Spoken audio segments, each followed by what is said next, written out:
ఈ నూతన సంవత్సరంలో రాజకీయంగా సామాజికంగా నెల్లూరు జిల్లాలో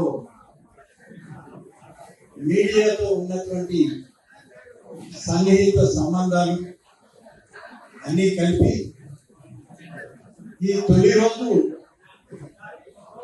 మీ అందరితో కొద్ది క్షణాలు ఆనందాన్ని అలాగే పరిపాలన అనుభవాలని భవిష్యత్ ప్రణాళికల్ని పంచుకోవాలని ఈనాడు మీడియా సమావేశాన్ని ఏర్పాటు చేసుకోవడం జరిగింది. 4.5 దశాబ్దాలుగా రాజకీయాల్లో ప్రత్యక్ష రాజకీయాల్లో మీ అందరితో కలిసి నడవడం జరిగింది. 2026 నూతన సంవత్సరం ఇది ఒక ప్రత్యేకమైనటువంటి ఆనందంగా గడిపేటువంటి రోజు. 2025 సంవత్సరం ప్రభుత్వ పరంగా పాలనా పరంగా అనేక ప్రాధాన్యతలతో కూడుకున్నటువంటి సుపరిపాలనని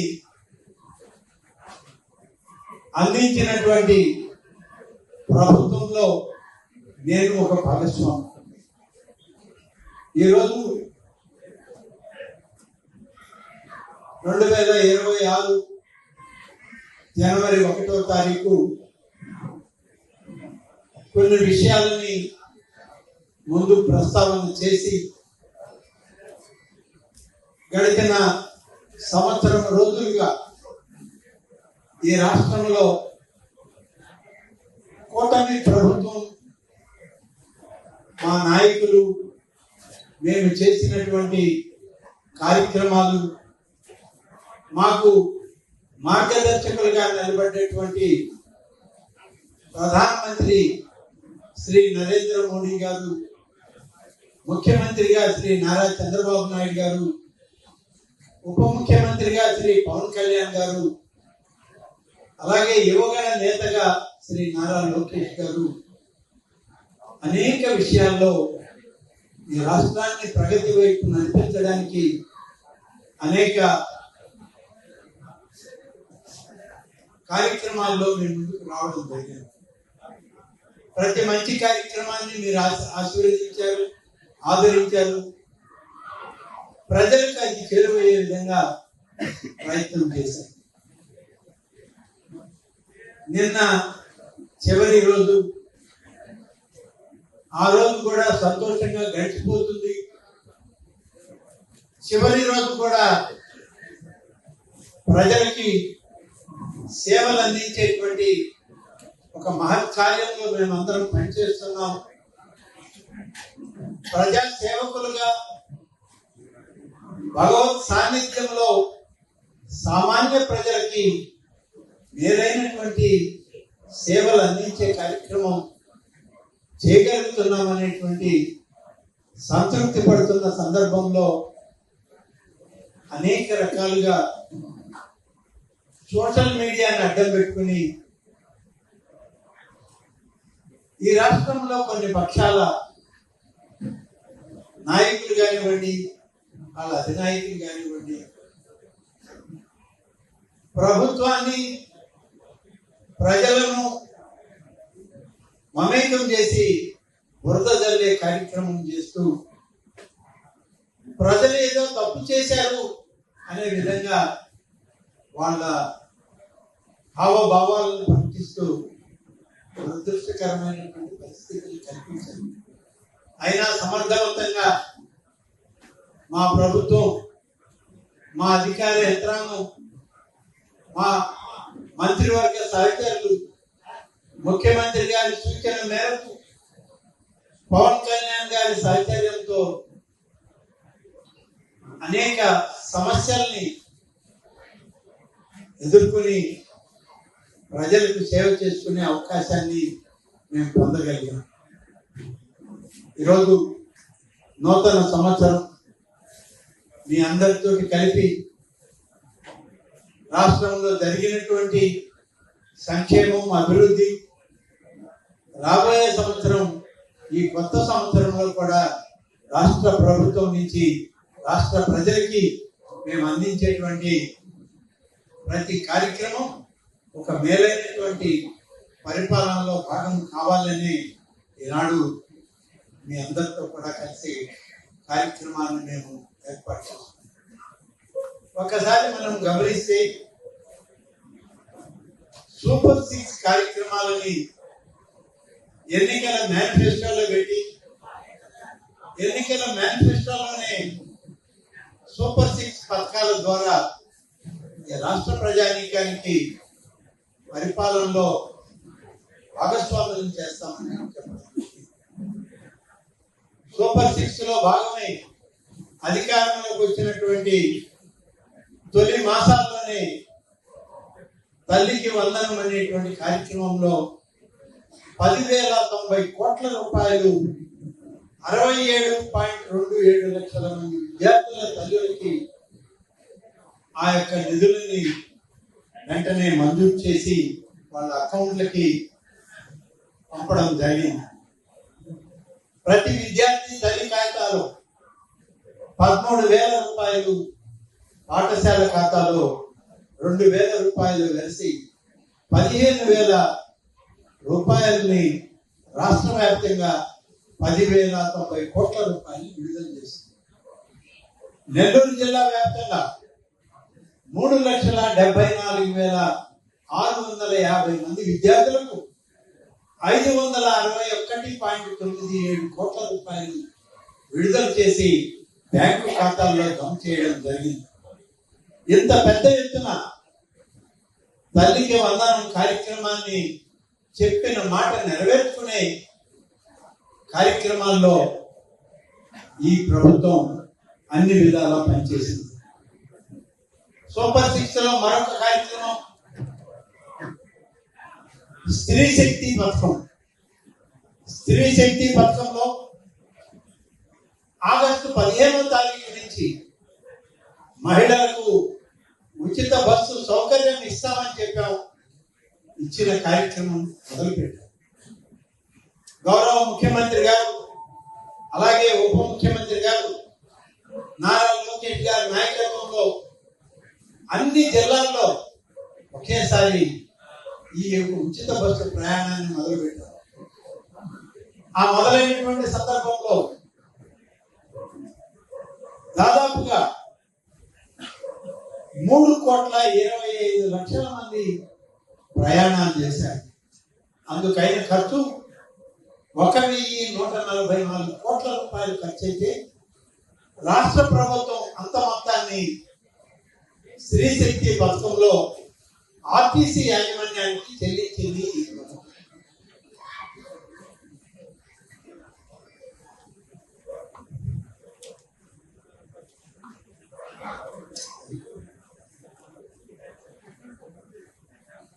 నెల్లూరు జిల్లాలో 1,76,58,000 మహిళా ప్యాసింజర్లు ఆర్టీసీ బస్సుల్లో ఉచితంగా ప్రయాణం చేస్తే ఈ జిల్లాలో ఆర్టీసీకి అయిన ఖర్చు 61,64,04,000 ఖర్చు అయితే ఈ మొత్తం ప్రభుత్వం ఆర్టీసీకి నెల్లూరు జిల్లాకి కేటాయించి విడుదల చేయడం జరిగింది. ఇంత పెద్ద మొత్తం ఇవాళ మహిళా శక్తిలో ఏదైతే సూపర్ 6 లో భాగంగా చేశామో అవన్నీ కూడా అమలు చేసే దిశలో ఇవాళ పని చేస్తా ఉంది. అలాగే మహిళలకి ఉచిత బస్సు ఏర్పాటే కాకుండా దివ్యాంగులకు కూడా ఉచిత బస్సు ప్రయాణ సౌకర్యాన్ని ఈ రాష్ట్రం మొత్తం మీద ఏర్పాటు చేయడం జరిగింది.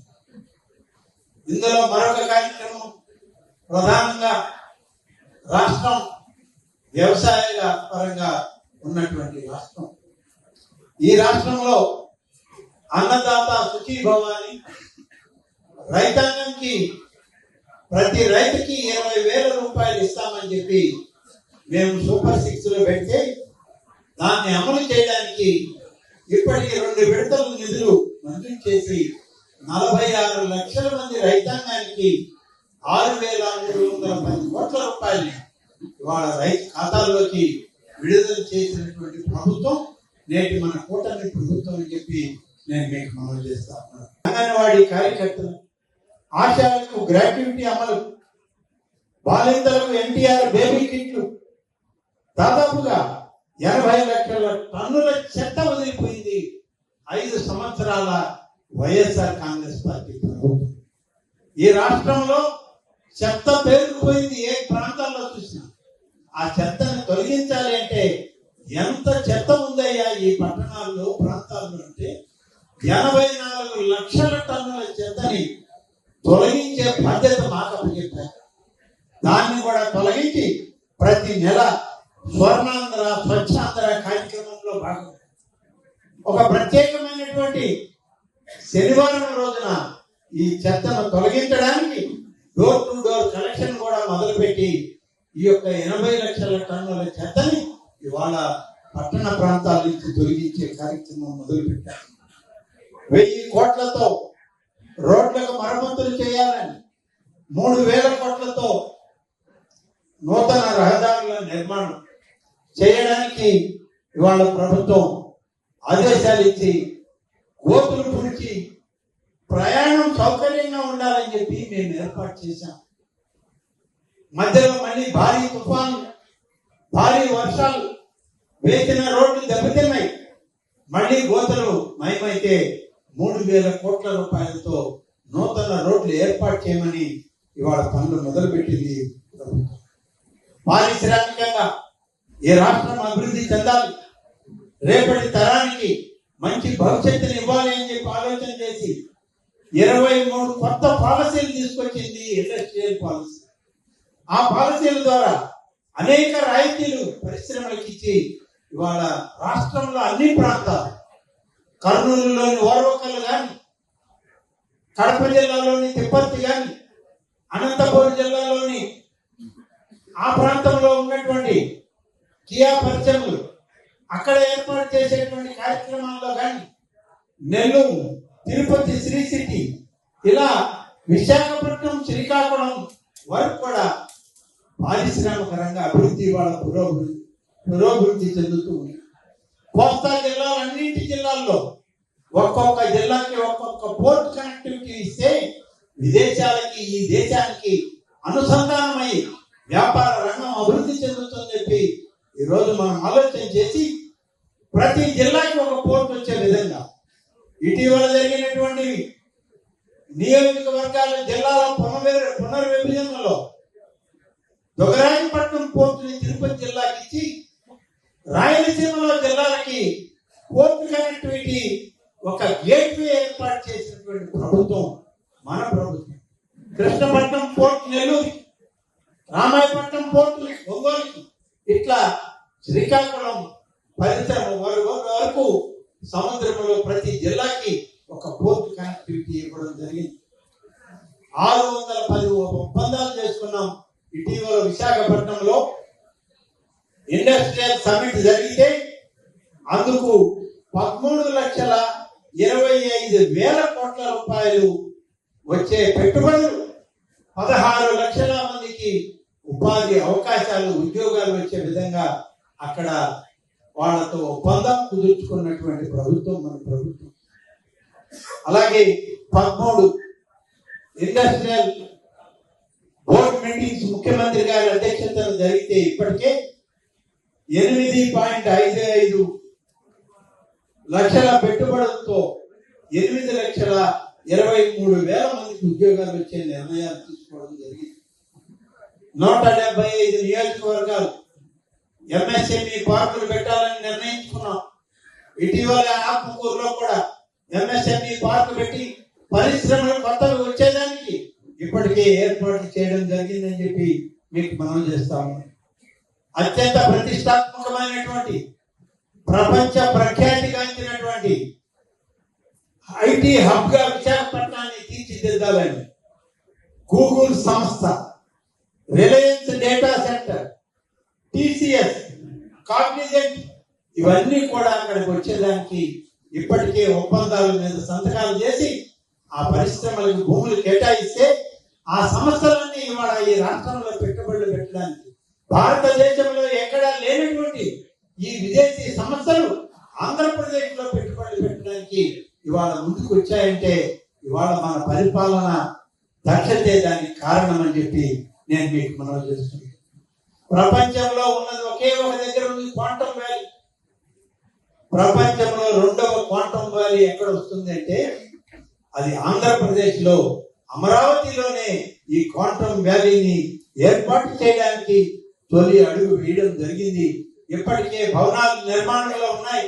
భవనాలు పూర్తయ్యే నాటికి క్వాంటమ్ వ్యాలీకి సంబంధించినటువంటి ఎక్విప్మెంట్ అంతా కూడా విదేశాల నుంచి సరఫరా చేస్తామన్నటువంటి ఒప్పందాలు మనకు ఉన్నాయి. ఇక మనం దేవాదాయ శాఖ తిరుమల సహా మరొక కార్యక్రమం దీపం 2 అనే కార్యక్రమం మీ అందరికీ తెలుసు. గతంలో ఒకసారి చంద్రబాబు నాయుడు గారు ముఖ్యమంత్రిగా ఉండగానే దీపం 1 కార్యక్రమాన్ని మొదలుపెట్టారు. పొగరాన్ని పోయాలని చెప్పి ఎవరైతే గ్యాస్ స్టవ్లు లేవో వాళ్ళకి గ్యాస్ స్టవ్లు సిలిండర్లు కనెక్షన్లు ఇచ్చినటువంటి నాటి పరిస్థితిని అధ్యయనం చేసి ఉచిత సిలిండర్లని సంవత్సరానికి 3 సిలిండర్లు ఇవ్వాలి మహిళలకి అని చెప్పి నిర్ణయం తీసుకొని సూపర్ 6 లో పెడితే ఈ దీపం 2 కనెక్షన్ కింద సంవత్సరానికి 3 సిలిండర్లని రాష్ట్ర ప్రభుత్వం విడుదల చేసింది. ప్రతి అర్హత కలిగినటువంటి గ్యాస్ లబ్ధిదారులైనటువంటి ఆ మహిళా అకౌంట్ లోకి నిధులు కూడా మార్పు చేయడం జరిగింది. దాదాపు ఇప్పటికే 2 కోట్ల గ్యాస్ సిలిండర్లని మంజూరు చేసి ఇచ్చాం. ఈ 2 కోట్ల సిలిండర్లకు అయిన ఖర్చు గ్యాస్ కనెక్షన్లకే 2,684 కోట్ల రూపాయలు మహిళలకు ఉచిత గ్యాస్ ఇవ్వడానికి ఈరోజు ఈ రాష్ట్ర ప్రభుత్వం విడుదల చేసింది, జరుపుతూ ఉంది. దీనితో పాటు గ్యాస్ సిలిండర్లు నెల్లూరు జిల్లాలో 25వ సంవత్సరం డిసెంబర్ నాటికి 4,43,634 మంది కుటుంబాలకు 35,17,04,317 రూపాయలు సబ్సిడీగా కూడా చెల్లించింది మన ప్రభుత్వం. కాబట్టి ఒక్కొక్క సిలిండర్ కి 890 రూపాయల లెక్కన 3 సిలిండర్లకు 3 దఫాలుగా వాళ్ళ బ్యాంకు ఖాతాల్లోకి నిధులు విడుదల చేసినటువంటి ప్రభుత్వం. వీటన్నిటినీ మించి ఎన్టీఆర్ భరోసా పెన్షన్ ప్రతి పేద కుటుంబాన్ని ఆదుకునే ప్రయత్నం, ప్రతి ఒక్కరికి న్యాయం చేయాలి. వృద్ధులకు, వితంతువులకు, వికలాంగులకు, అనారోగ్య పరిస్థితుల్లో డయాలసిస్ పేషెంట్లకు, పూర్తిగా మతి స్థిమితం కోల్పోయినటువంటి వ్యక్తులకు 3,000 లెక్కన, 6,000 లెక్కన, 10,000 లెక్కన, 15,000 లెక్కన 4 విభాగాలుగా ఇవాళ ఎన్టీఆర్ భరోసా పెన్షన్లు ప్రతి నెల 1వ తారీఖు వచ్చేటప్పటికి వాళ్ళ ఇంటి ముంగిటికి వెళ్ళి పెన్షన్లను పంపిణీ చేసే కార్యక్రమం ఇవాళ ఈ ప్రభుత్వం చేస్తూ ఉందని చెప్పి మీకు మనవి చేస్తాము.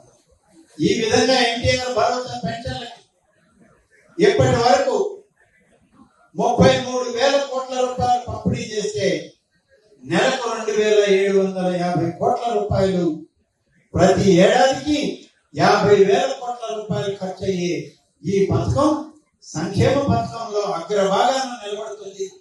ఇది కూటమి ప్రభుత్వం యొక్క ఆలోచన విధానం. నెల్లూరు జిల్లాలో కూడా 3,03,465 మందికి 133,59,58,000 రూపాయలు ప్రతి నెల చెల్లిస్తూ ఉంది. ఇవాళ మన కూటమి ప్రభుత్వం చంద్రబాబు నాయుడు గారి నాయకత్వంలో అని చెప్పి నేను ఈ సందర్భంగా ఎన్ని విధాలుగా సంక్షేమ కార్యక్రమాలను అందిస్తూ మత్స్యకార భరోసా పెన్షన్ నిన్ననే ప్రారంభించాం. అలాగే నేతన్నలకు ఉచిత విద్యుత్ 500 యూనిట్లు కాల్చే నేతన్నలకు ఉచిత మరమగ్గాలకి అయితే 500 యూనిట్లు, అలాగే మామూలు మగ్గాలకి 200 యూనిట్లు కరెంటు ఉచితంగా సప్లై చేయడం. ఆటో డ్రైవర్లకు 15,000 రూపాయల లెక్కన 436 కోట్ల రూపాయలు జమ చేశాం 2.90 లక్షల మంది. అన్నా క్యాంటీన్, గతంలో అన్నా క్యాంటీన్లు ఏర్పాటు చేసిన ప్రభుత్వం మంది, కానీ మధ్యలో 5 సంవత్సరాలు దురదృష్టం అన్నా క్యాంటీన్లను రద్దు చేశారు. పేదవాడికి పట్టిన అన్నం తినేటువంటి అవకాశం లేకుండా, తక్కువ ధరకి కడుపు నింపుకునే అవకాశం లేకుండా కూలీలకు, కార్మికులకు, కర్షకులకు, అనేక ప్రాంతాల్లో పేదవాళ్లకు సరైనటువంటి ఆహార భాగ్యం లేకుండా చేశారు. తిరిగి అన్నా క్యాంటీన్లను ప్రారంభించాం. 204 అన్నా క్యాంటీన్లను మొదలు పెట్టాం. 4 కోట్ల భోజనాల్ని ఇప్పటికీ ఈ అన్నా క్యాంటీన్ల ద్వారా సరఫరా చేయడం జరిగింది. ఇవన్నీ అర్బన్ ప్రాంతాల్లో, పట్టణ ప్రాంతాల్లో ఉన్నాయని, మండలి గ్రామ ప్రాంతాల్లో కూడా, నియోజకవర్గ కేంద్రాల్లో కూడా, గ్రామీణ ప్రాంతాల్లో మరొక 80 అన్నా క్యాంటీన్లను తయారు చేస్తున్నాం. ఈ సంవత్సరం అది కూడా ఈ మాసమే ప్రారంభం అవుతుంది అని చెప్పి నేను ఈ సందర్భంగా తెలియజేస్తున్నాను. గీత కార్మికులకు 10%, వాళ్ళకి ప్రత్యేకంగా మద్యం షాపులు కేటాయించి గీత కార్మికులు వారి ఉపాధి కోల్పోకుండా ఉండే విధంగా మద్యం షాపులు వాళ్ళకి ప్రత్యేకంగా ఇచ్చినటువంటి ప్రభుత్వం ఈ ప్రభుత్వం. ఎటువంటి వివాదాలకు తావివ్వకుండా దశాబ్దాల తరబడి నిలిచిపోయినటువంటి కార్యక్రమం ఎస్సీల వర్గీకరణ. అనేక దశాబ్దాలుగా అనేక రాజకీయ పార్టీలు మేము రిజర్వేషన్లు ఇస్తామని, వర్గీకరణ చేస్తామని మాట ఇస్తూ వచ్చారే తప్ప దాన్ని నెరవేర్చినటువంటి దాఖలాలు లేవు. కానీ ఇవాటి కూటమి ప్రభుత్వం కేంద్ర ప్రభుత్వాన్ని ఒప్పించి మన రాష్ట్రంలో ఉన్నటువంటి నాయకత్వం ఏకమై మరి ఎటువంటి వివాదాలు లేనటువంటి ఎస్సీ వర్గీకరణని ఇవాళ అమలు చేయడానికి చట్టాన్ని రూపకల్పన చేసినటువంటి ప్రభుత్వం నేటి చంద్రబాబు నాయుడు గారి నాయకత్వంలోని ప్రభుత్వం అని చెప్పి మీకు మనవి చేస్తాం. ఒక మైనారిటీల యొక్క సంక్షేమం, ముస్లిం మైనారిటీలు కానీ, క్రిస్టియన్ మైనారిటీలు కానీ, దాదాపు 3,670 కోట్ల రూపాయలు మైనారిటీల సంక్షేమానికి ఖర్చు పెడుతూ ఉంది ఈ రాష్ట్ర ప్రభుత్వం. 8,427 మంది పాస్టర్లకు 5,000 రూపాయల గౌరవ వేతనం, 51 కోట్ల రూపాయలు విడుదల చేశాం. ఇమాములకు నెలకు 10,000, మౌజాలకు 5,000 చొప్పున ఏడాదికి 90 కోట్ల రూపాయలు ఇవాళ ఖర్చు చేస్తూ ఉన్నది ఈ ప్రభుత్వం. పౌరహిత్యం చేసేటువంటి వాళ్ళకు కనీసం 15,000 రూపాయలు వాళ్ళకి ఉండాలి. వాళ్ళకి ఆ విధంగా సంభావన 15,000 రూపాయలు పారితోషికం లేదే ఆ యొక్క కుటుంబానికి ఇబ్బంది కలుగుతుందని చెప్పి ప్రభుత్వం వచ్చిన వెంటనే దేవాదాయ శాఖ ద్వారా 15,000 రూపాయలు ప్రతి పూజలు చేసేటువంటి ఆలయాల్లో అర్చకులకు 15,000 రూపాయల పారితోషికం వచ్చే జీవోని విడుదల చేసినటువంటి ప్రభుత్వం ఇవాటి మన ప్రభుత్వం. అంతేకాకుండా నాయి బ్రాహ్మణులకు 25,000 రూపాయల పారితోషికం ఆ ఆలయాల నుంచి, ఆలయాల్లో అంత ఆర్థిక స్తోమత లేకపోతే దేవాదాయ శాఖ నుంచి మిగిలిన నిధులు ఇవ్వడానికి జీవో విడుదల చేసిన ప్రభుత్వం మన ప్రభుత్వం. అదేవిధంగా జూనియర్ లాయర్లకు 10,000 రూపాయల గౌరవ వేతనం.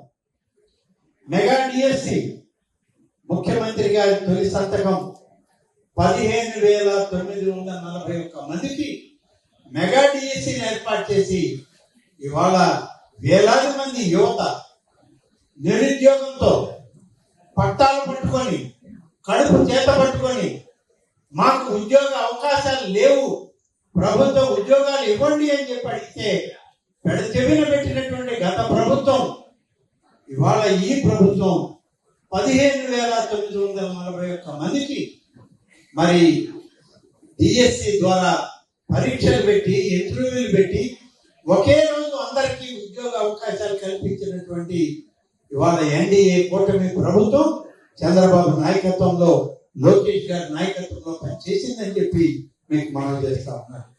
అంతేకాదు పోలీస్ శాఖలో కానిస్టేబుల్ల ఖాళీలు దశాబ్ద కాలంగా ఈ ఖాళీలు ఉన్నాయి. భర్తీ చేసే పరిస్థితి లేదు. అరాకొరా పోలీసు కానిస్టేబుల్తో పరిపాలన చేసే పరిస్థితి వస్తే ఇవాళ లెక్క చూస్తే 5,747 ఖాళీలను భర్తీ చేయడానికి పోలీస్ రిక్రూట్మెంట్ బోర్డు ద్వారా వాళ్ళకి పరీక్షలు నిర్వహించి, శారీరక పరీక్షలు నిర్వహించి, వాళ్ళకి ఇంటర్వ్యూలు పెట్టి వాళ్ళని ఎంపిక చేసి ఒకే రోజు 12,500 రూపాయల స్టైపెండ్ ఇచ్చే విధంగా 4,500 నుంచి 12,000 వరకు పెంచి ఇవాళ 5,747 మందికి పోలీస్ కానిస్టేబుల్ ఉద్యోగం ఒకే రోజు ఉద్యోగ పత్రాలను దాఖలు చేసినటువంటి, విడుదల చేసినటువంటి ప్రభుత్వం ఈ ప్రభుత్వం.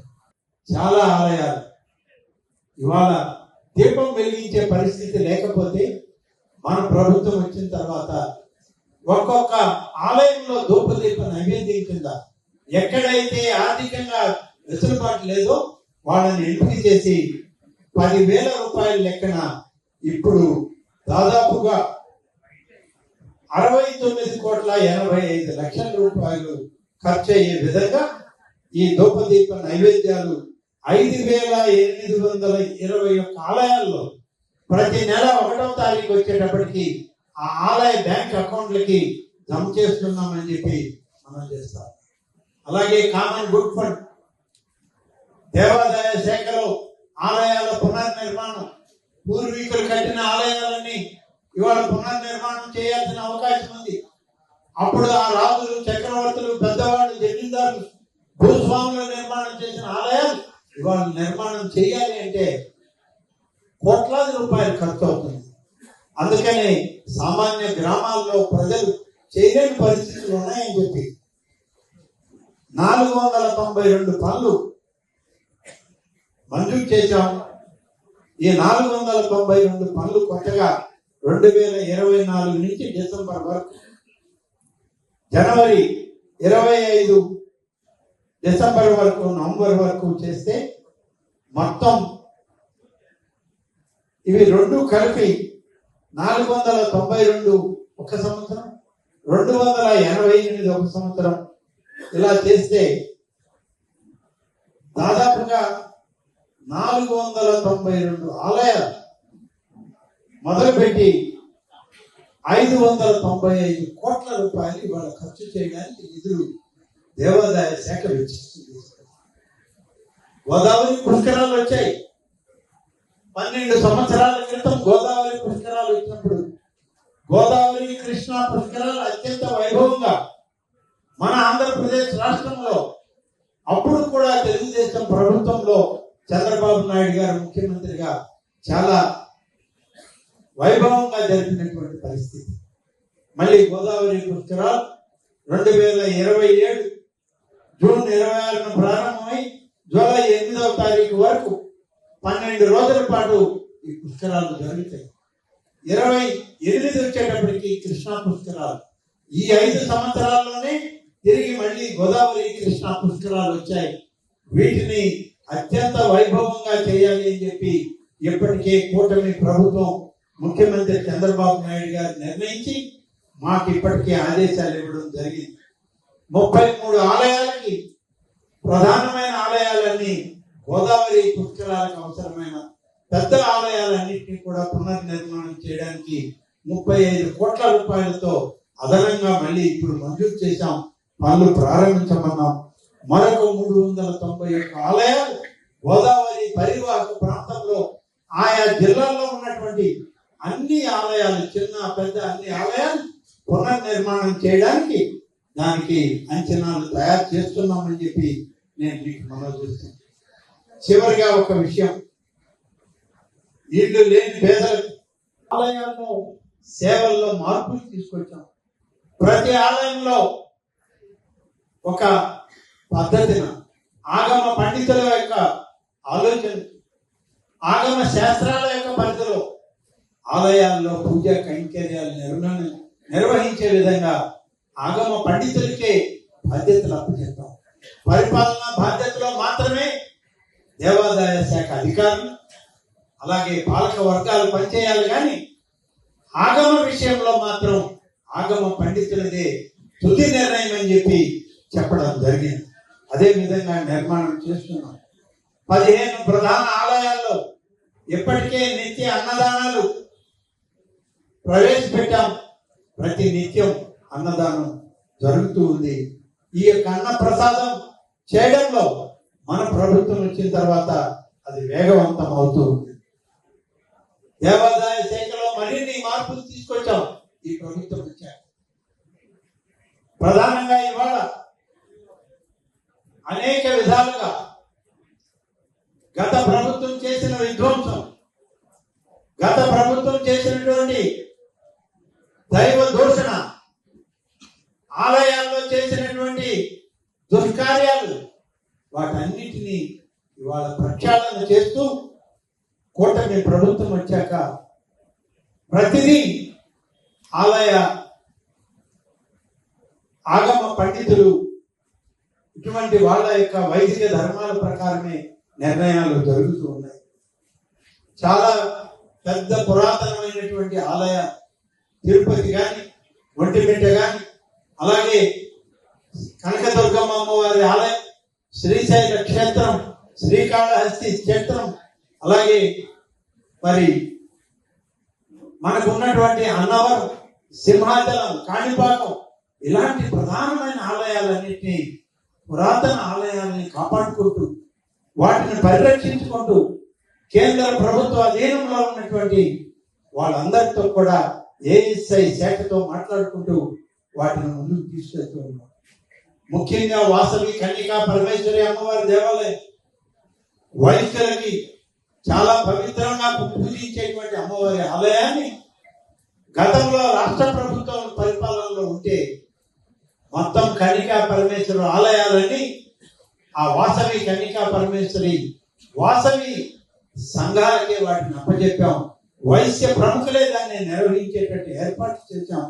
అలాగే కన్యకా పరమేశ్వరి అమ్మవారి యొక్క నిర్యాణం రోజు రాష్ట్ర ప్రభుత్వ కార్యక్రమంగా దాన్ని తీర్చిదిద్ది పెనుగొండలో వాసవి కన్యకా పరమేశ్వరి అమ్మవారి ఆలయంలో స్వయంగా పోయిన సంవత్సరం గౌరవ ముఖ్యమంత్రి శ్రీ చంద్రబాబు నాయుడు గారే అమ్మవారికి పట్టు వస్త్రాలు సమర్పించే విధంగా చర్యలు తీసుకున్న ప్రభుత్వం మా ప్రభుత్వం అని చెప్పి నేను మీకు మనవి చేస్తా ఉన్నాను. అదేవిధంగా ఈరోజు దాదాపుగా వేద విద్యని అభ్యసించిన వాడు ఇవాళ ఆ విద్యకు విలువ లేదని, విద్య వల్ల జరుగుబాటు రాదని, వాళ్ళ కుటుంబాలను పోషించుకోలేమని, వేదానికే దూరం అయ్యే ప్రమాదం వచ్చిందని గుర్తించిన ప్రభుత్వం ఐదవ ధర్మాలని, ఐదవ సంప్రదాయాల్ని వేద పండితుల ద్వారానే ఈ రాష్ట్రంలో నేటి తరానికి, రేపటి తరానికి ప్రపంచ వ్యాప్తిగా దాన్ని ముందుకు తీసుకుపోవాలని ఆలోచన చేసి వేద పాండిత్యం చదివి సర్టిఫికేట్ పొందిన వాళ్ళు వాళ్ళకి ఉపాధి అవకాశం వచ్చే వరకు ఈ రాష్ట్ర ప్రభుత్వం దాదాపుగా 600 మంది మాకు అప్లికేషన్లు పెడితే నెలకి 3,000 రూపాయల లెక్కన సంభావన ఇవ్వడం ప్రారంభించామని చెప్పి నేను ఈ సందర్భంగా మనవి చేస్తా ఉన్నాను. నాయి బ్రాహ్మణులకి ముందే చెప్పాను. అదేవిధంగా ఇవాళ వాళ్ళతో పాటు ఆలయాల్లో సభ్యులుగా ఎంపిక చేసేటప్పుడు అన్ని వర్గాల ప్రజలకి ఆలయాల్లో పాలక వర్గంలో సభ్యత్వం ఉంది. కొన్ని వర్గాలకి ఆ సభ్యత్వం లేదు. చట్టాన్ని మార్పు చేయాలి.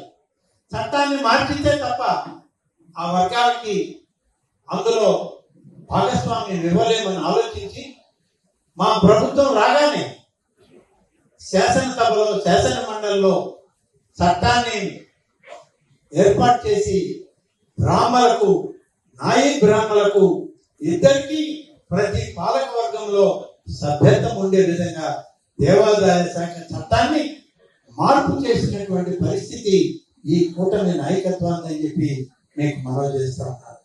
అదేవిధంగా ఇటీవలే మీ అందరికీ తెలుసు, గౌరవ ఉప ముఖ్యమంత్రి గారి ఆధ్వర్యంలో దేవాదాయ శాఖ మంత్రిగా నేను, టూరిజం శాఖ మంత్రిగా దుర్గేష్ గారు, రోడ్ల భవనాల శాఖ మంత్రిగా శ్రీ బిసి జనార్దన్ రెడ్డి గారు అందరినీ కలిపి టెంపుల్ టూరిజం, ఎకో టూరిజం ని అభివృద్ధి చేయడానికి ఈ మంత్రివర్గ ఉపసంఘానికి పవన్ కళ్యాణ్ గారు అధ్యక్షతగా ఉండే విధంగా ఒక ఉపసంఘాన్ని ఏర్పాటు చేసింది ఈ ప్రభుత్వం. మొదటి సమావేశమైంది ఈ నెల 6వ తారీఖున, 2వ సమావేశం జరుగుతుంది. ఈ రాష్ట్రంలో అనేక ఆలయాలు ఉన్నాయి.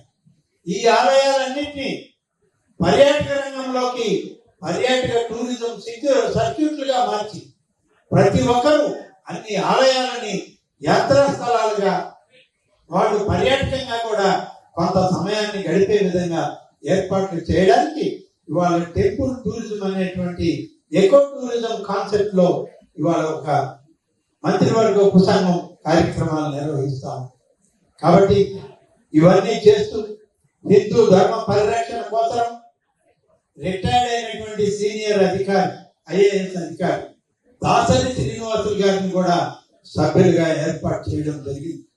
74 ఆలయాల్లో అన్నప్రసాద వితరణ మొదలు పెడితే 21 ఆలయాల్లో నిరంతరం సాగుతుంది. కొన్ని ఆలయాల్లో వారానికి 3 రోజులు, కొన్ని ఆలయాల్లో వారానికి 1 రోజు ఇలా జరుగుతూ ఉంటాయి. ప్రతి ఆలయంలో కూడా అన్నప్రసాదం నిత్యం జరగాలనేటువంటి ఆలోచనతో మేము పనిచేస్తున్నాం.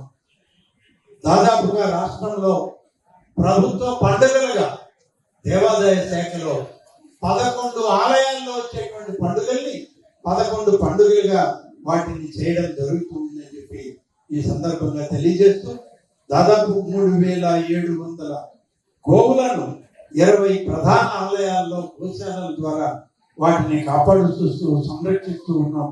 3 వేద పాఠశాలలు, 7 ఆగమ పాఠశాలలు, దాదాపుగా 400 మంది విద్యార్థులు, వాళ్ళకి ఉచిత భోజన వసతితోటి ఇవాళ ఆగమ వేద పాఠశాలని ఈ దేవాదాయ శాఖ నిర్వహిస్తూ ఉందని చెప్పి మీకు తెలియజేస్తా ఉన్నాను. ప్రధానంగా 2 కొత్త పథకాలను అన్ని ప్రాంతాలకి చేరే విధంగా 2 సెంట్లు పట్టణాల్లో ఇస్తూ రెవెన్యూ సదస్సులు నిర్వహిస్తున్నాం రేపటి నుంచి. గతంలో లాగా జగన్ రెడ్డి మొహంతో పాస్ పుస్తకాలు ఇవ్వదు ఈ ప్రభుత్వం. ఆంధ్రప్రదేశ్ రాజముద్రతోనే ప్రతి ఒక్కరికి పాస్ పుస్తకాలు ఇవ్వడానికి నిర్ణయం తీసుకుంది. పాస్ పుస్తకాలు తయారయ్యాయి. రేపటి నుంచి ఆయా మండల అధికారులకి, జిల్లా కలెక్టర్లకి ఆదేశాలు ఇచ్చి ఆయా రైతాంగానికి నూతన రెవెన్యూ పాస్ పుస్తకాలని ఆంధ్రప్రదేశ్ రాష్ట్ర రాజముద్రతో వాళ్ళకి పాస్ పుస్తకాలని, పట్టదారు పాస్ పుస్తకాలు ఇవన్నీ ఇస్తూ నాలా చట్టాన్ని కూడా రద్దు చేసిన ప్రభుత్వం మన ప్రభుత్వం తెలియజేస్తూ, అలాగే గేట్స్ ఫౌండేషన్ తో, టాటా సంజీవినితో, DG health care, universal health care పాలసీలతో అనేక రకాలైనటువంటి కార్యక్రమాల్ని ఇవాళ అమల్లోకి తీసుకొచ్చినటువంటి ప్రభుత్వం. ఇలా అన్నీ కూడా ఒక్కొక్కటి చేసుకుంటూ అనేక కార్యక్రమాలు, దాదాపు 60 కార్యక్రమాల్ని ఈ 364 రోజుల్లో ఏర్పాటు చేసి ఇవన్నీ కూడా ఇవాళ అమలు చేస్తూ ఉన్నాం. ఏ ఒక్క సందర్భంలో కూడా నిధులు కొరతున్నా, నిధులు ఇబ్బంది ఉన్నా, మాకు సమస్యలున్నా కానీ ఏ ఒక్క సమస్యని సమస్యగా వదిలిపెట్టకుండా నిధులు మేము తయారు చేసుకుని వాటన్నిటినీ కూడా ఇవాళ ఇచ్చేటువంటి పరిస్థితుల్లో మనం చేయడం జరుగుతుంది. అన్నదాత సుఖీభవ, జగన్ వంచనలతో మోసపోయిన రైతు కూటమికి నిజమైన భరోసా ఇచ్చింది. ఇవాళ అన్నదాత సుఖీభవ పథకం కింద నేను ముందే చెప్పాను, 2 విడతలుగా ఇప్పటికే నిధులు విడుదల చేయడం జరిగింది. ఇవాళ మళ్ళీ మూడవ దాంట్లో కూడా విడుదల చేయడానికి సిద్ధంగా ఉన్నామని చెప్పి 20,000 రైతాంగానికి ఇవ్వడానికి ఇవాటికి అధికారులకి నిధులు సమకూరుస్తూ ఉన్నటువంటి పరిస్థితులు ఉన్నాయి. ఇవాళ సోమశిల తెలుగు గంగా ప్రాజెక్టుల కింద ఈ నెల్లూరు ఉమ్మడి నెల్లూరు జిల్లాలో దాదాపు 6.5 లక్షల ఎకరాలు 7 లక్షల ఎకరాలకి సాగునీరు అందించేటువంటి బృహత్తర పథకాలని ఇవాళ జాగ్రత్తగా వాటిని కాపాడుకుంటూ ఈ రోజు కూడా సోమశిల తెలుగు గంగా ప్రాజెక్టుల్లో 140 టీఎంసీల నీటిని నిలువ చేసుకున్నటువంటి ఘనత ఈ కూటమి నాయకత్వాన్ని, కూటమి ప్రభుత్వాన్ని, మా అధికార యంత్రాంగం అంత పటిష్టవంతంగా ఇరిగేషన్ అధికారుల్ని సమన్వయం చేసి ఒక్క చుక్క నీరు వృధా పోనీయకుండా ప్రతి నీటి బుట్టిని మరి రైతుల పొలాల్లోనే ఉండాలి, భూగర్భంలో దాన్ని మరి దాచిపెట్టుకునే విధంగా ఆయన ఉండాలని పనిచేసేటువంటి పరిస్థితుల్లో ఇవాళ పనిచేస్తూ కాబట్టి ఇవాళ ఇన్ని విధాలుగా పనిచేసేటువంటి ఈ ప్రభుత్వం ఇన్ని కార్యక్రమాలు నిర్వహించి ఒక ప్రోగ్రెసివ్ విధానం, అభివృద్ధి లక్ష్యంగా, సంక్షేమమే లక్ష్యంగా, సంక్షేమం అభివృద్ధి అనేటువంటి 2 కళ్ళతో చూస్తూ ఈ రాష్ట్రాన్ని ముందుకు నడిపిస్తున్నటువంటి కూటమి నాయకత్వం, నరేంద్ర మోడీ గారి ఆశీస్సులు, చంద్రబాబు నాయుడు గారు, పవన్ కళ్యాణ్ గారి సహచర్యంతో ఈనాడు మన ప్రభుత్వం పరిపాలన సాగిస్తూ నిన్న వచ్చినటువంటి జిల్లాల మార్పు, నియోజకవర్గాల మార్పుల్లో 1 నెల రోజుల పాటు నోటిఫికేషన్ విడుదలైన తర్వాత నెల్లూరు జిల్లా ప్రజలందరూ ఆందోళనకు గురయ్యారు. మీడియా అంతా కూడా పలు కథనాలు రాశాయి. చాలా మంది కూటమి ప్రభుత్వంలో నెల్లూరు జిల్లా అన్యాయం అయిపోతుంది అన్నారు, మండలాలు మాడిపోయినాయి అన్నారు, నియోజకవర్గాలను తీసేశారు అన్నారు, రెవెన్యూ డివిజన్ కోల్పోయింది అన్నారు, కోర్టు లేదు ఈ జిల్లాకి అన్నారు. ఇవాళ మీ అందరికీ మనవి చేస్తున్నాను, నిన్ననే ఆదేశాలు విడుదలయ్యాయి. ఈరోజు కొత్త జిల్లాలు మొదలయ్యాయి. మన జిల్లాలో మొదట అనుకున్న ప్రకారమే కందుకూరు రెవెన్యూ డివిజన్ ప్రకాశం జిల్లాకు పోతే రామాయపట్నం పోర్టు ప్రకాశం జిల్లాకు వెళ్ళింది. కృష్ణపట్నం పోర్టుని జిల్లా మార్పుల్లో వైఎస్ఆర్ కాంగ్రెస్ ప్రభుత్వం జగన్ రెడ్డి తిరుపతి జిల్లాకి తీసుకెళ్తే ఇవాళ చంద్రబాబు నాయుడు గారి నాయకత్వంలోని కూటమి ప్రభుత్వం కృష్ణపట్నం పోర్టు యావత్ పోర్టుని క్రిస్ సిటీలో 15,000 ఎకరాల భూమి పరిశ్రమలతోటి నెల్లూరు జిల్లాకి మార్చి ఇవాళ గూడూరు డివిజన్ ని దాదాపుగా గూడూరు పట్టణం మరొక 3 మండలాలతో సహా నెల్లూరు జిల్లాకి దాన్ని ఏర్పాటు చేసి కృష్ణపట్నం పోర్టు నెల్లూరు జిల్లాదే అని చెప్పి ఇవాళ మార్పిడి చేసినటువంటి ఆదేశం మనకు ఉంది. గతంలో వైఎస్ఆర్ కాంగ్రెస్ పార్టీలో వెంకటగిరిలోని 3 మండలాలు భౌగోళికంగా, సామాజికంగా ఈ జిల్లాతో ముడిపడినటువంటి కలువాయి, రాపూరు, సైదాపురం మండలాలు నెల్లూరు జిల్లాలోనే ఉండాలని చెప్పి ఆనాడు ఉద్యమాలు చేస్తే మళ్ళీ నోటిఫికేషన్ వచ్చిందని చెప్పి ఆందోళన చెందితే ముఖ్యమంత్రి గారి దగ్గరికి వెళ్ళి ఈ 3 మండలాలు నెల్లూరు జిల్లాలో ఉండడం సమంజసం, ఇరిగేషన్ పరంగా కానీ, వ్యవసాయ పరంగా కానీ, పారిశ్రామిక పరంగా కానీ, అలాగే రౌండ్ సౌకర్యం, పరిపాలనా సౌలభ్యంగా ఈ 3 మండలాలు నెల్లూరు జిల్లాకే ఇవ్వండి అని చెప్పి గౌరవ ముఖ్యమంత్రి చంద్రబాబు నాయుడు గారిని చాలా మంది, నేను కానీ, చంద్రమోహన్ రెడ్డి గారు కానీ, శాసనసభ్యులు సునీల్ గాని, ఈ జిల్లాలో ఉన్నటువంటి అనేక మంది పెద్దలు, మంత్రి నారాయణ గారు, అలాగే వెంకటగిరి నియోజకవర్గం శాసనసభ్యులు అందరం కలిసి విజ్ఞప్తి చేస్తే ముఖ్యమంత్రి గారు యథావిధిగా 3 మండలాలు నెల్లూరు జిల్లాలోనే ఉంచారు. కృష్ణపట్నం పోర్టు సర్వేపల్లి నియోజకవర్గంతో పాటు గూడూరు నియోజకవర్గంలో పార్షియల్ గా కలిపి నెల్లూరు జిల్లాకి అడ్డుపెట్టడం జరిగింది. ఇది ప్రభుత్వం యొక్క పరిపాలనా విధానం. సుపరిపాలనకి నాంది ప్రస్తావన చేసినటువంటి ప్రభుత్వం ఎప్పుడు కూడా ప్రజల ఆమోదం కోరుకుంటుంది కానీ, ప్రజల సౌలభ్యాన్ని కోరుకుంటుంది కానీ, ప్రజల్ని ఇబ్బంది పెట్టే పరిస్థితి ఈ ప్రభుత్వం చేయదు అని మరొకసారి నిరూపించుకున్నటువంటి ప్రభుత్వం చంద్రబాబు నాయుడు గారి ప్రభుత్వం అని చెప్పి నేను ఈ సందర్భంగా చేస్తాను.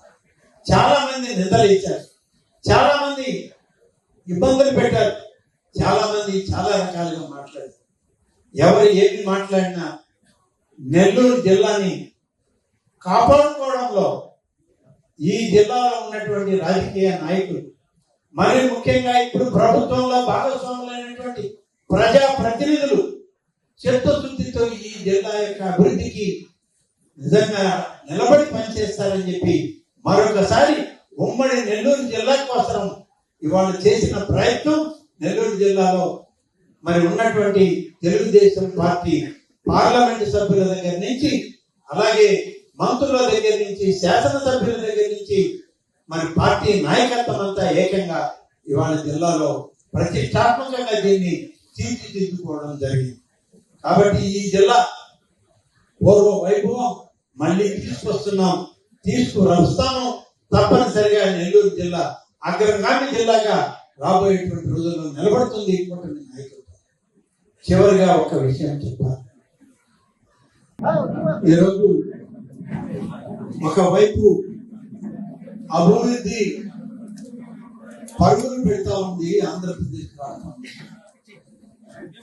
ఉమ్మడి ఆంధ్రప్రదేశ్ ఉన్నప్పుడు ఈ రాష్ట్రాన్ని ఆర్థికంగా అభివృద్ధి చేయడంలో తెలంగాణ ప్రాంతం అభివృద్ధి అయితే అభివృద్ధిని, అలాగే అక్కడ ఉన్నటువంటి అభివృద్ధి చెందిన ప్రాంతాలని వదిలిపెట్టి ఒట్టి చేతులతో ఆంధ్రప్రదేశ్కి వచ్చి పరిపాలన మొదలుపెట్టి ఇవాళ అన్ని విధాలుగా లక్షల కోట్ల రూపాయల యొక్క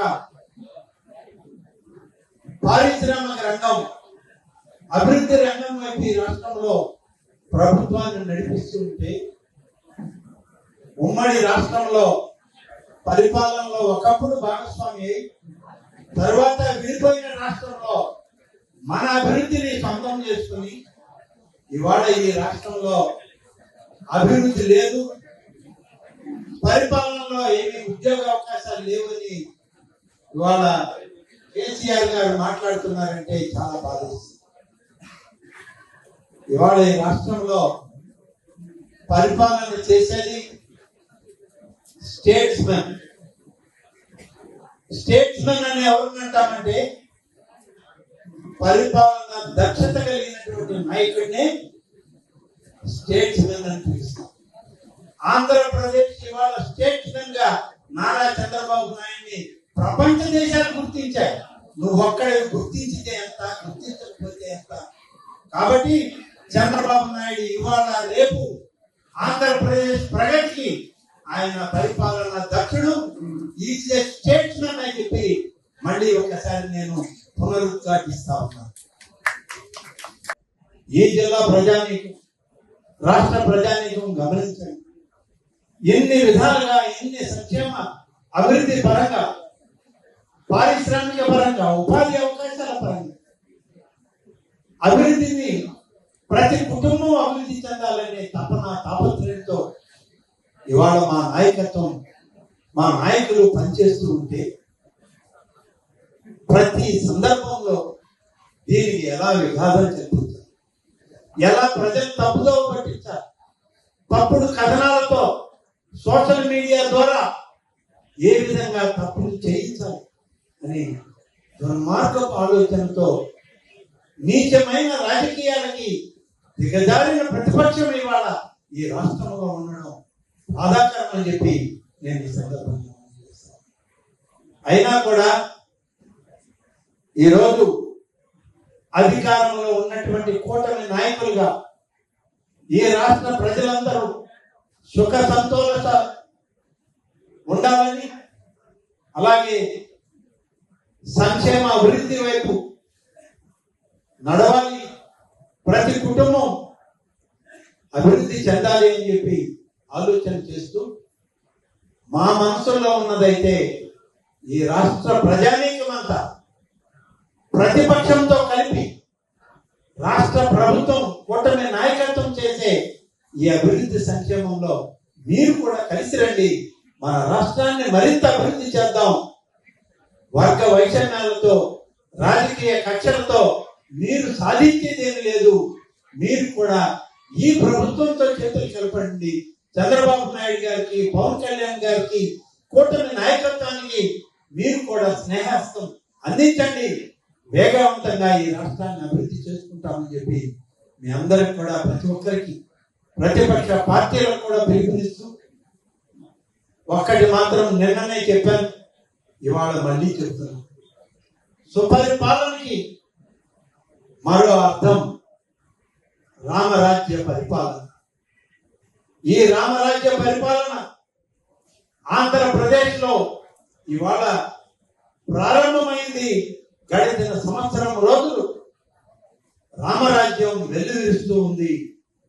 రామరాజ్యాన్ని నడుపుతున్నటువంటి శక్తివంతమైనటువంటి నాయకులు, కూటమి నాయకులుగా చంద్రబాబు నాయుడు గారు, పవన్ కళ్యాణ్ గారు, లోకేష్ గారు, ప్రధానమంత్రి నరేంద్ర మోడీ గారి ఆశీస్సులతో ఈ రాష్ట్రంలో పూర్తి సుపరిపాలనతో రామరాజ్యంగా ముందుకు సాగుతుంది.